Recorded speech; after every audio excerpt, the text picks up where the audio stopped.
Hey, welcome to my channel. Oops, just realized.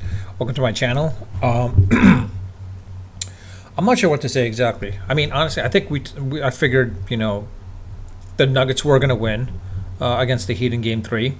I didn't think they were going to win by more than 10, honestly, because I thought for sure being in Miami would keep it close.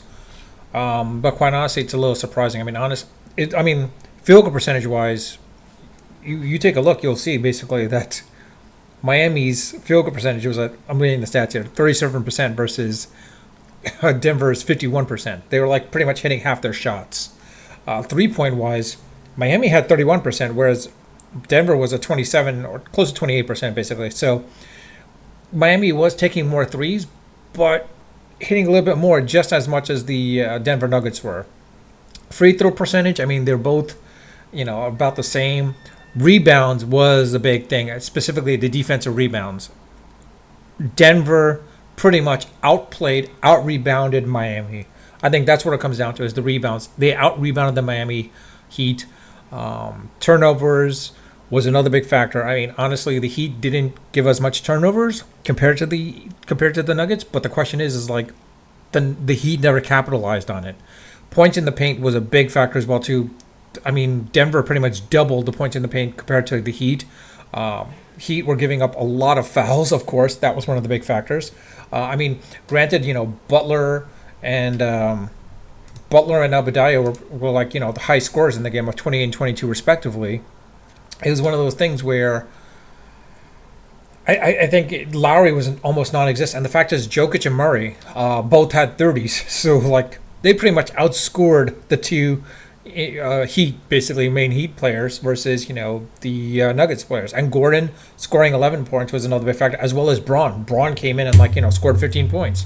I mean, outside of Butler and Adebayo, I keep pronouncing his name. Martin was the only one that was in double digits. Everyone else was not in double digits. Whereas the Nuggets, you had 5 people in double digits at least at this point, and Gordon had 11 points, and Braun had 15. So I mean, it was going to happen, to be quite honest. So I'm not sure what to say in this scenario, quite honestly, because put it this way: if the Heat are going to play like this in Game 4,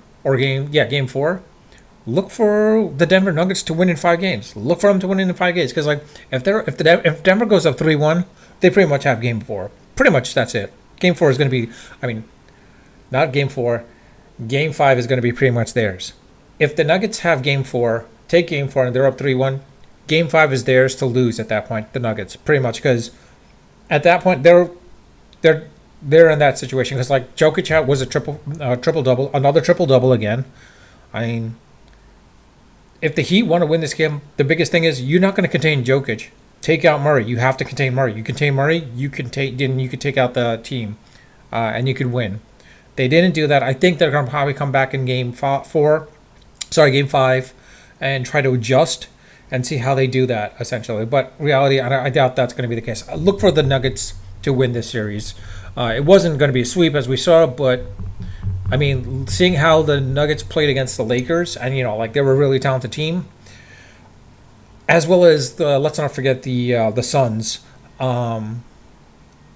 This is a team that's destined to win. The question is can they win next year as well too? We'll see, but look for the Nuggets to win in 5 games. Look for them to win in 5. With that, I'll leave it at that. Please leave your comments in the comment section if you have any comments. Do you think the Nuggets are going to win in 5? Do you think the Heat can come back and force it to a Game 7 or Game 6 for that matter? Get in, win it. They could still potentially win in 6 games if they can, but reality, they got to win 3 in a row, basically. The question is, can they do that? I don't know. But again, leave your comments in the comment section. I read my comments. I do respond to them when they warrant a response, and I do get notified when I get notified about it. As well as if you like my content, like my videos, like my channel, please, I ask that you subscribe if you don't subscribe, if you haven't subscribed.